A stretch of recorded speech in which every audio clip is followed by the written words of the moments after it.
រិបូរណ៍ដោយព្រះមេត្តាអាសូរស្រឡាញ់ដល់យើងរាល់គ្នាព្រះគុណសែនធ្ងន់ក្រៃអិនឧបមា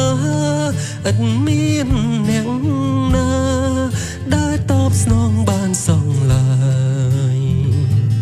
ព្រះគុណទ្រង់ផ្ដល់មកគ្មានកម្រិតអ្នកស្មងទ្រង់ទទួលពិតអ្នកសូមទ្រង់តែងតែឆ្លើយព្រះគុណផ្ដល់មកវោមិនបានឡើយព្រះមិនកន់តាយទ្រង់ថែមឲ្យហើយថែមទៀតព្រះគុណទ្រង់លួដល់មនុស្សមានបាបនឿយព្រួយមានភាពដុតដាមចិនក្រមរងទុកមិនឃ្លៀងព្រះគុណប្រោះលោលៀងឲ្យបានស្អាតលើកតាំងឡើងទៀតជាកូនសួនស្ងានៃព្រះគុណទ្រង់ផ្ដល់ក្នុងគ្រាលំបាក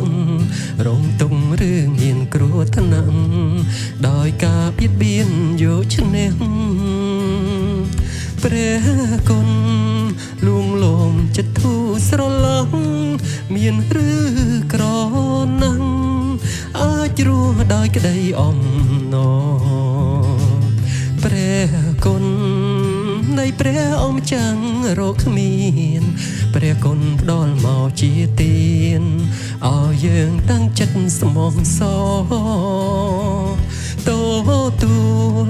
រហូតដោយចិត្តត្រេកអរទ្រង់នៅ